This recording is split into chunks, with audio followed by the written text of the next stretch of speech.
तुझसे पहले जो एक शख्स यहां तख्त नशी था, उसको भी अपने खुदा होने का इतना ही यकीन था। नमस्कार। लोकसभा 2024 के नतीजे आ गए। 24 घंटे से ज़्यादा हो गए। आपने तमाम समीक्षाएं, तमाम नतीजों के कारण, जीत हार पर तमाम पोस्टमार्टम आपने सुने ही होंगे, देखे ही होंगे। लेकिन मैंने सोचा कि थोड़ी फुर्सत मिली है तो अपने इस प्लेटफॉर्म पर मैं भी कुछ बातें जो मुझे लगती हैं और जो मैंने देखा है वो आपसे शेयर करूं, और इन नतीजों के मायने देश की राजनीति और समाज के लिए क्या है, इस पर कुछ चर्चा की जाए। पहली बात तो ये है कि किसी भी पत्रकार, किसी भी नेता, किसी भी एग्जिट पोल की जो भविष्यवाणियां हैं, तमाम पोलिस्टर्स, उन सबको धता बताते हुए जनता ने ऐसा मैंडेट दिया जिसका इक्का दुक्का लोग, इतने लोगों ने आकलन किया है तो बहुत सारे लोग ऐसे होंगे जो शायद इसी तरह के नंबर्स उन्होंने बताए होंगे। लेकिन जिनको ज़्यादा लोग जानते हैं, जिनको ज़्यादा लोग देखते हैं, ऐसे लोगों का सबका प्रेडिक्शन धरा का धरा रह गया। आपने देखा कि 300 से कम सीट तो कहीं से भारतीय जनता पार्टी की लोगों को समझ में नहीं आ रही थी। 300-350 से कम एनडीए दिखाई नहीं दे रहा था। मैं खुद उत्तर प्रदेश में इतने दिनों तक रहा, मुझे हमेशा ये लगता था कि 2019 के नतीजे के आसपास ही नतीजा होगा। उसका मेरा अपना सोचने का तरीका ये था कि 2019 में सपा बसपा गठबंधन से कांग्रेस गठबंधन कहीं मजबूत नहीं दिखाई दे रहा था। दूसरी बात, सड़क पर चलते हुए मोदी विरोध के जो लोग मुझे मेरे कार्यक्रम में मिले, वो ज़्यादातर लोग एमवाई समीकरण के रहते थे। तो मैंने ये भी समझा कि शायद यही समीकरण 20-22 सीटों से ज़्यादा दिलाने में कामयाब नहीं होगा।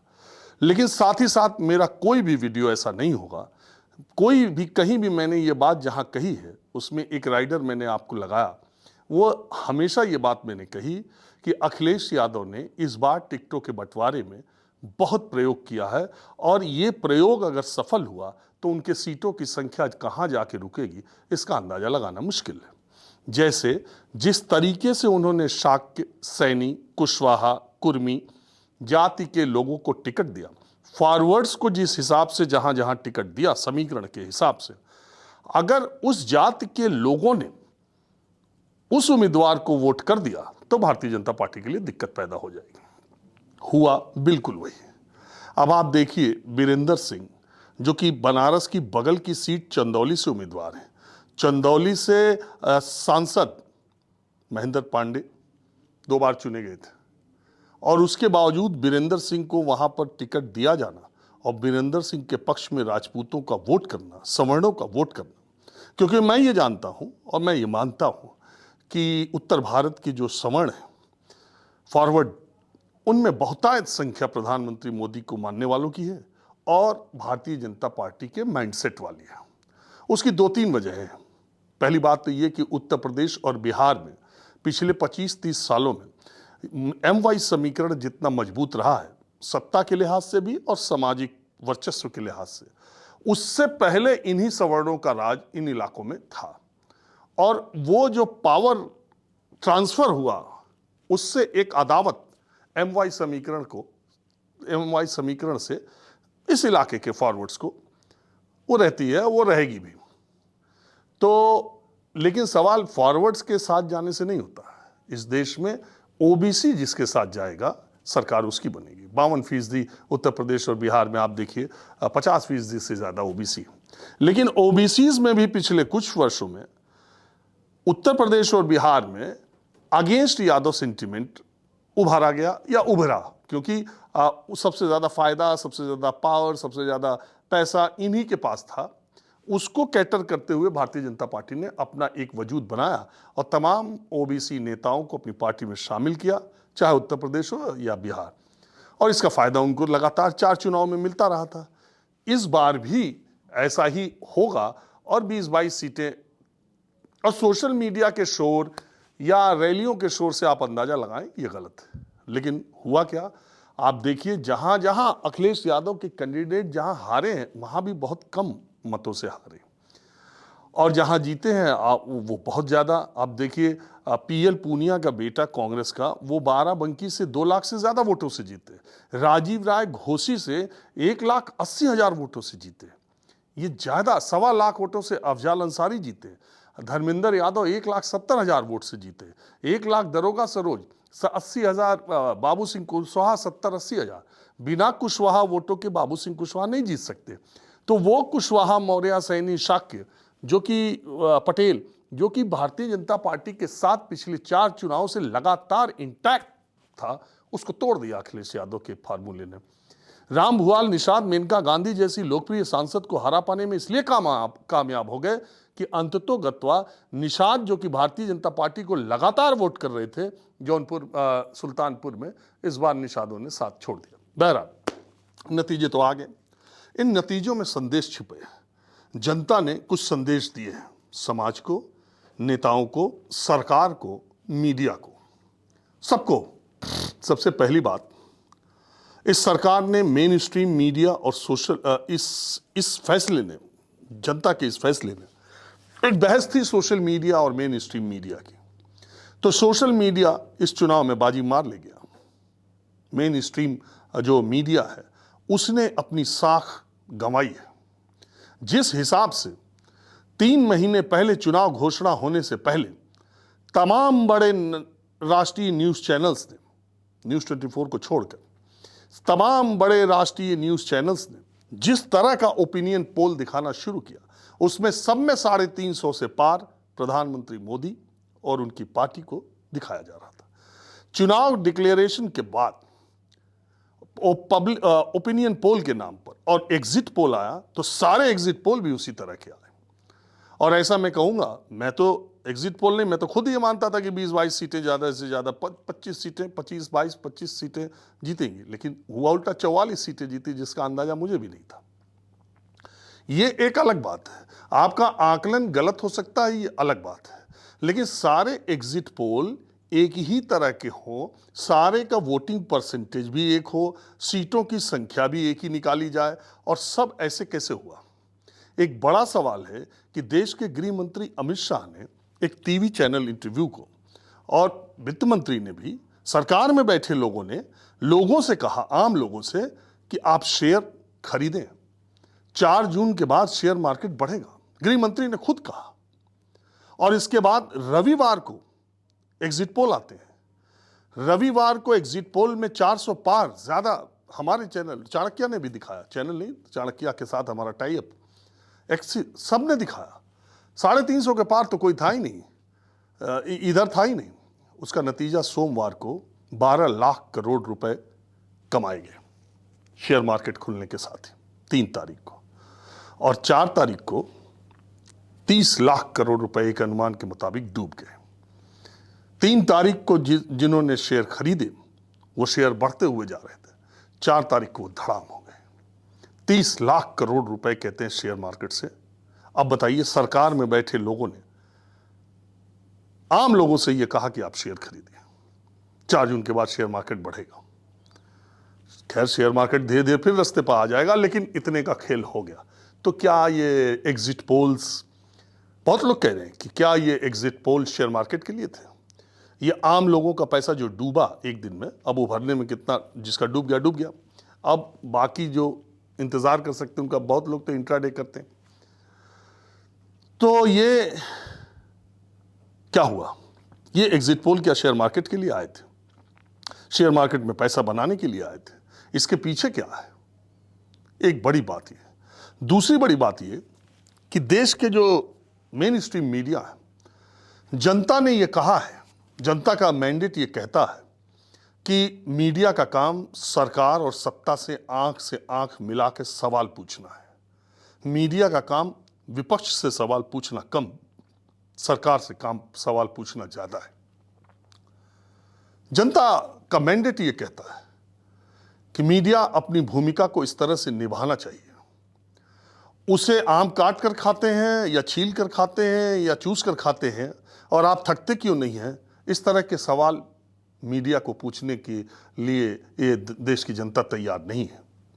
वो चाहती है कि जिसे चुना गया है उससे मीडिया सवाल पूछे, मीडिया अपनी भूमिका का निर्वहन करे और आप जनमत के, पब्लिक ओपिनियन के नाम पर चैनल और अखबार के जरिए जनमत को प्रभावित करेंगे तो जनमत प्रभावित होने वाला नहीं है। प्रधानमंत्री नरेंद्र मोदी चुनाव हारे भी हैं, प्रधानमंत्री चुनाव जीते भी हैं। यह चुनाव सिर्फ मोदी के इर्द गिर्द ही था, एक व्यक्ति के इर्द गिर्द।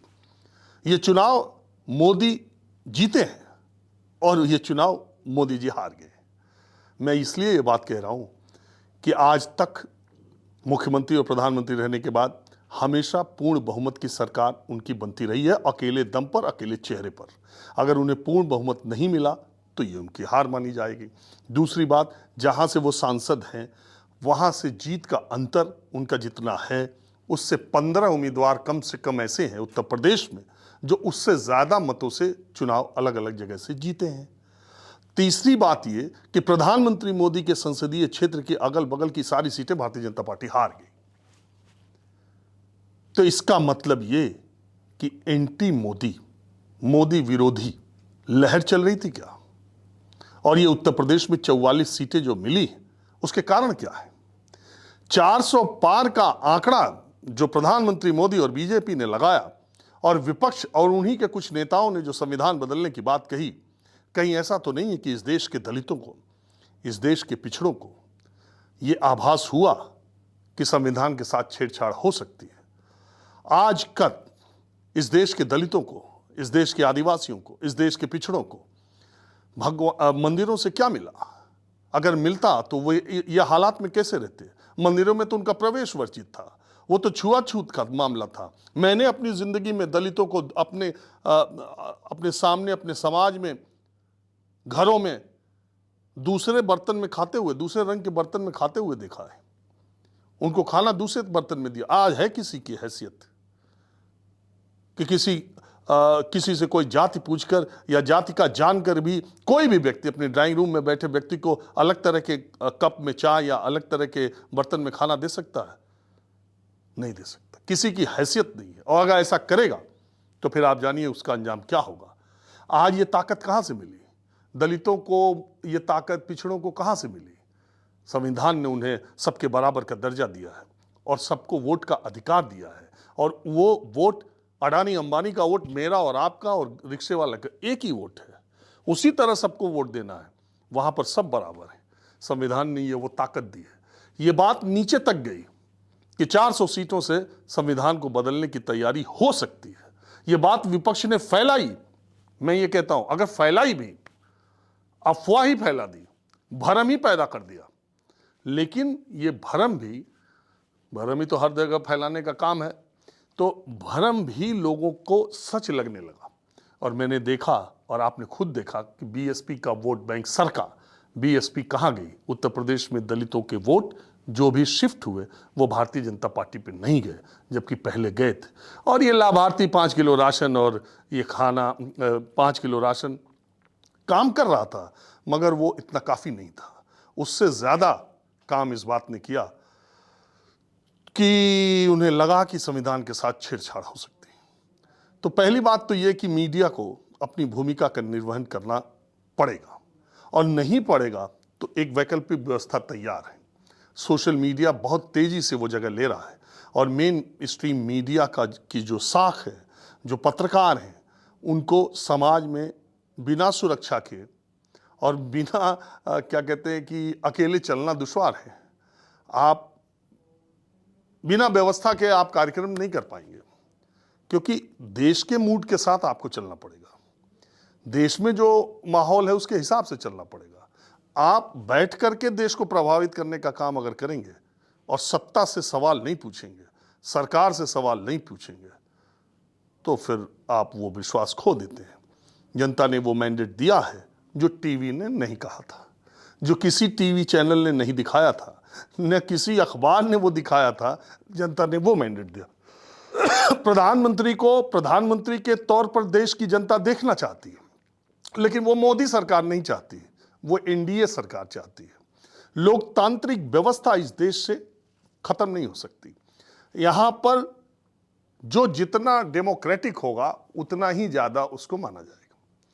तो इसलिए एक पार्टी को बहुमत मिलने में यह खतरा होता है कि सत्ता कुछ व्यक्तियों तक केंद्रित होती है। ये कोई बीजेपी की अकेली बात नहीं है, दूसरी पार्टियां उठा करके आप देख लीजिए।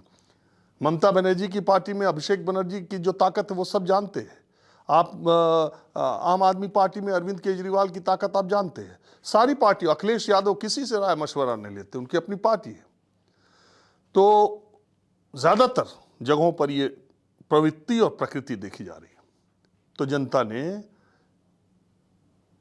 गठबंधन सरकार का फैसला किया, बैसाखी दी चलने के लिए।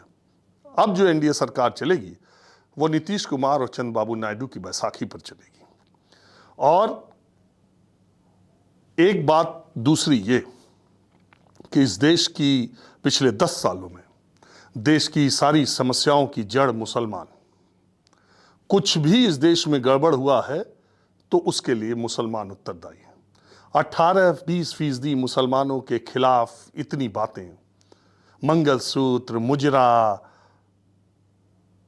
प्रधानमंत्री के शब्द इस चुनाव में भी, तो मुसलमानों के खिलाफ जो एक पूरा माहौल और एक मेजॉरिटी को रेडिकलाइज करने वाली बात, एक तो माइनॉरिटी, एक मेजॉरिटी को माइनॉरिटी के खिलाफ एकजुट कर वोट पाने की जो टेंडेंसी या जिसको उसको देश ने खारिज कर दिया। देश का यह मैंडेट साबित करता है कि हिंदुस्तान की नसों और रगों में सेक्युलरिज्म है, धर्मनिरपेक्षता है। हमारे लोकतंत्र की जड़ें इतनी गहरी हैं कि इसमें मट्ठा नहीं डाला जा सकता। और हम लोकतांत्रिक प्रक्रिया को पसंद करते हैं। हम इस देश की माइनॉरिटी के साथ मेजॉरिटी खड़ी है। अब ये चुनाव इस मुहाने पर आकर खड़ा हुआ था कि माइनॉरिटी के साथ मेजॉरिटी के लोग, यानी बहुसंख्यक आबादी के लोग अगर खड़े होकर मतदान न करते, सारी चीजें न करते, तो ये नतीजा नहीं आता। ये केवल मुसलमानों के वोट से नहीं हुआ।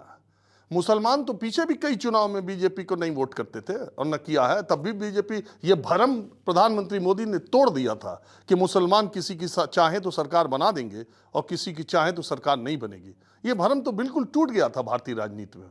मुसलमान तो इस बार भी मोदी के खिलाफ ज्यादातर लोगों ने, पूरे देश के मुसलमानों ने ज्यादातर मोदी के खिलाफ ही वोट किया होगा,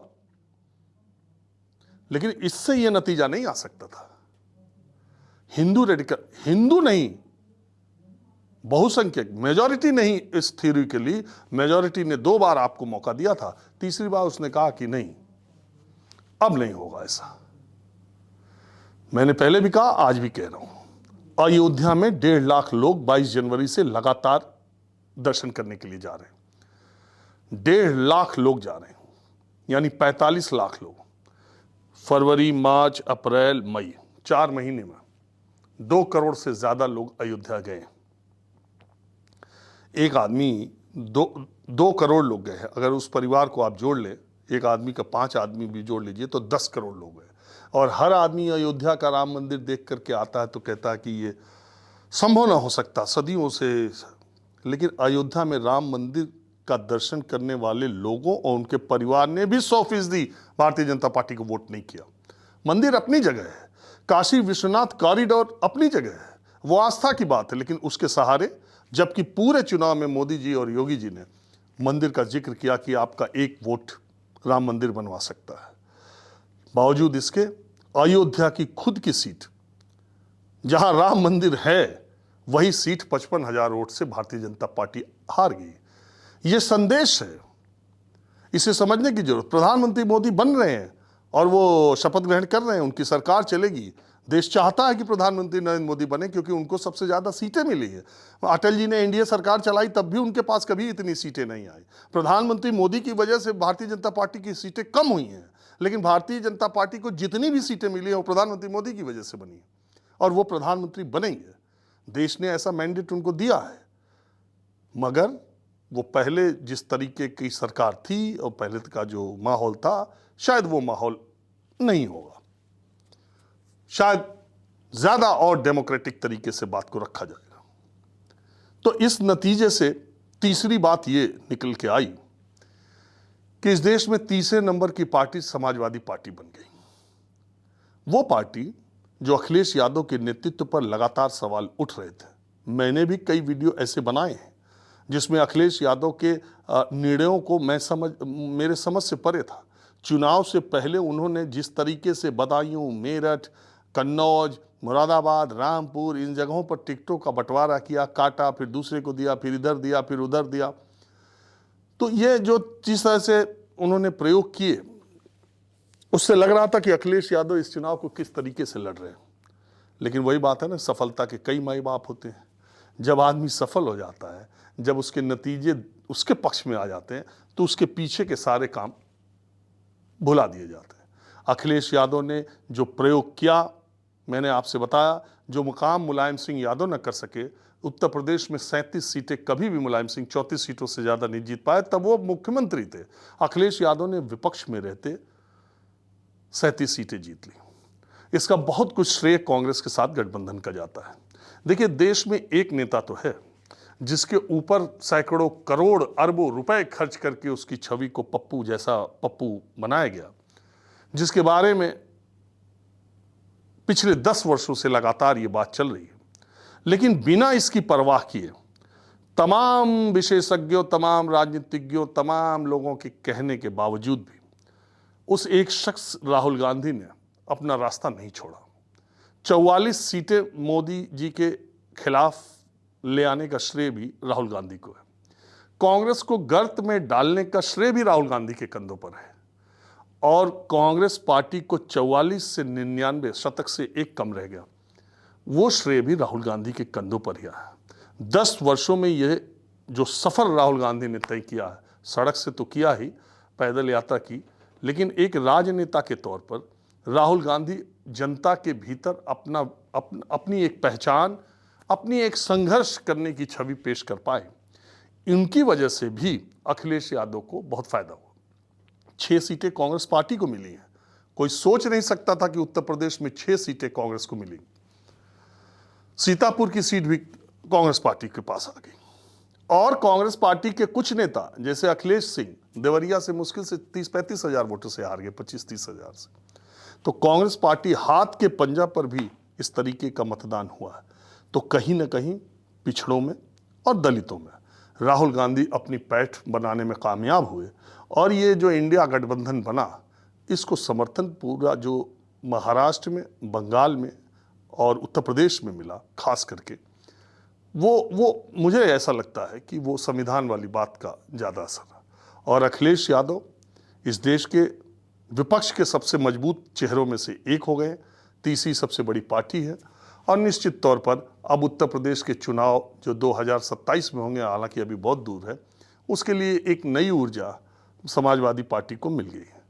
मुझे कई समाजवादी पार्टी के मुस्लिम नेताओं ने फ़ोन करके कहा, सब ये इस बात से उनके टिकटों के, अखिलेश यादव के टिकटों के बंटवारे, उनके तमाम निर्णयों की आलोचना लोग करते रहते थे, मगर अब वही सारे नेता ये इतिहास बनाने के बाद अखिलेश यादव को इतना ताकतवर और इतना बड़ा नेता मानने लगे हैं। मैं खुद आपसे कह रहा हूँ कि अखिलेश यादव ने ये दिखा दिया, ये सामाजिक समीकरण के प्रयोग हिंदुत्व पर भारी पड़े। यानी मैं जो बात हमेशा कहता हूँ, 85% और 15% की लड़ाई है। एक तरफ आप 15% मुसलमानों को एक तरफ करके मेजॉरिटी 85% को एक तरफ करते हैं, और यही करके बीजेपी ने 2 बार उत्तर प्रदेश में लोकसभा में और 2 बार विधानसभा में जबरदस्त बहुमत हासिल किया। दूसरी तरफ 85-15 की एक लड़ाई है जो पिछड़ों, दलितों, आदिवासियों को मिला के होती है, और 15% सवर्णों की होती है। तो इस समीकरण के हिसाब से ये वाला 85-15 दूसरे वाले 85-15 पर भारी पड़ा। इस देश, मीडिया, मुसलमान और ये जो मैंडेट है, इस मैंडेट से ये साफ पता ये भी चलता है कि लोकतंत्र भारत में बहकावे में नहीं है। ये किसी उस मुद्दे पर, अगर दूसरे तरफ से आप देखें तो जो मुद्दे इस सरकार में, इस चुनाव में जो मुद्दे उठाए गए, उन मुद्दों में महंगाई और बेरोजगारी, ये मुद्दों पर भी वोट हुआ। मुझे कई बार लगता था कि ये वोट धर्म और जाति, मैंने आपको बताया जातिगत समीकरण तो था ही, जमीन पर विकास तो हो रहा है, ये सब मानते हैं। पिछले 10 सालों में मोदी सरकार ने अच्छा काम किया, ये सब मानते हैं। लेकिन समाज में अमीर और गरीब के बीच की खाई बहुत बढ़ती जा रही है, ये भी एक सच है। दूसरी तरफ देश में या सरकारों की व्यवस्था में लोकतांत्रिकरण यानी विधायक और एमपी का कोई वजूद नहीं है। अच्छे से अच्छे एमपी की कोई ताकत नहीं है जो सरकार में वो सही काम के लिए भी पैरवी कर सके। विधायकों मंत्रियों की स्थिति ऐसी है, जिन लोगों का सामना पड़ता है उनको पता है क्या स्थिति है। जो भारतीय जनता पार्टी के सांसद हारे हैं, जो सीटें विपक्ष ने जीती हैं, उसमें बहुत सारी सीटें ऐसी हैं जो 10 साल से सांसद मोदी जी के नाम पर लोग जीत रहे थे, और उस सांसद के खिलाफ जैसे विनोद सोनकर, जैसे हरीश द्विवेदी, जैसे महेंद्र नाथ पांडे, इन लोगों के खिलाफ भी एंटी इनकम्बेंसी थी। लोग इनसे बहुत नाराज थे कि ये बिना कुछ किए, बिना अच्छे व्यवहार के, बिना जनता में पैठ बनाए मोदी जी के नाम पर ये दिल्ली पहुंच रहे हैं और ये 10-10 साल से सांसद बने हैं। इस बार ये हारना इनका तय है, इनको हराना जरूरी है। मोदी जी तो प्रधानमंत्री बन ही रहे हैं। इस चक्कर में भारतीय जनता पार्टी के बहुत सारे वोटर निकले भी नहीं, वो उदासीन हुए और निकले तो उसके खिलाफ वोट किया, उस सांसद के खिलाफ वोट किया। ये भी बीजेपी के लिए बहुत कम से कम 15-18 सीटों पर यह फर्क डाल गया। तीसरी चीज जो इंपॉर्टेंट है कि आप उत्तर प्रदेश में अफजाल अंसारी को छोड़कर, चूंकि वो मुख्तार अंसारी के भाई है इसलिए, हालांकि उनका कोई ऐसा आपराधिक रिकॉर्ड नहीं, लेकिन उनको छोड़ के किसी भी बाहुबली परिवार का कोई व्यक्ति, करण भूषण, ब्रजभूषण शरण सिंह के बेटे, इस सब के बावजूद देखिए करण ब्रजभूषण शरण सिंह ने अपने बेटे को 1.5 लाख वोटों से जिता दिया, जबकि 21% वहां ब्राह्मण थे और अखिलेश यादव ने वहां ब्राह्मण कैंडिडेट दिया था, वहां भी प्रयोग बहुत तगड़ा किया था। बावजूद इसके उस समीकरण पर ब्रजभूषण शरण सिंह भारी पड़े। इन दो को छोड़ करके अगर आप देखें तो गाजीपुर से गाजियाबाद उस तरह का कोई बाहुबली इस बार चुनाव में जीतने में कामयाब नहीं हुआ।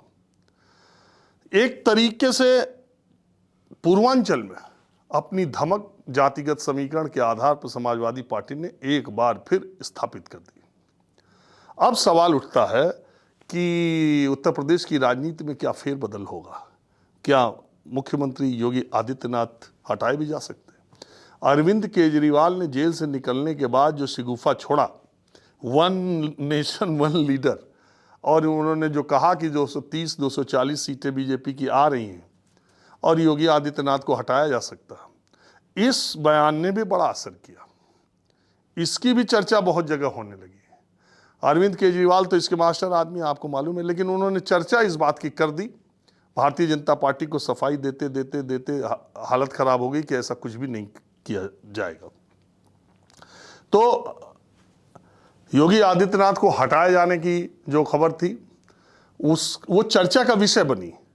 बीजेपी का उससे नुकसान हुआ कि नहीं, मैं ये नहीं कह सकता, लेकिन वो चर्चा का विषय इस चुनाव में बनी। और अंत में परिवारवाद और भ्रष्टाचार पर जब प्रधानमंत्री नरेंद्र मोदी और बीजेपी 2014 के चुनाव में हमला करते थे तो देश की जनता को ये बात समझ में आती थी और वो उसके खिलाफ उन्होंने उनको मैंडेट दिया और प्रधानमंत्री मोदी के साथ खड़े हुए। लेकिन जब वो अपने कहे से ही पिछले 10 ही साल में अपने कहे से ही पार्टी और प्रधानमंत्री पलट गए, तब जनता ने उसका जवाब दिया। अजीत पवार को नेचुरली करप्ट पार्टी एनसीपी को कहकर 70,000 करोड़ रुपए के घोटाले का आरोप लगाकर अजीत पवार को सरकार में शामिल करके डिप्टी सीएम बनाया जाएगा तो महाराष्ट्र की जनता को यह पसंद नहीं आएगा। छगन भुजबल को जेल में रखा जाएगा और जेल से निकलने के बाद उन्हें मंत्री बनाया जाएगा, हसन मुशर्रफ को मंत्री बनाया जाएगा, प्रफुल्ल पटेल को राज्यसभा भेजा जाएगा। आदर्श घोटाले में आप व्हाइट पेपर लाओगे, आदर्श घोटाले में अशोक चौहान का नाम आएगा और उसके एक हफ्ते के भीतर अशोक चौहान को बीजेपी शामिल करा के उन्हें राज्यसभा भेज दिया जाएगा तो नांदेड़ की जनता एनडीए को वो सीट नहीं जीतने देगी, और उसने नहीं जीतने दिया। महाराष्ट्र की जनता ने यह साबित कर दिया।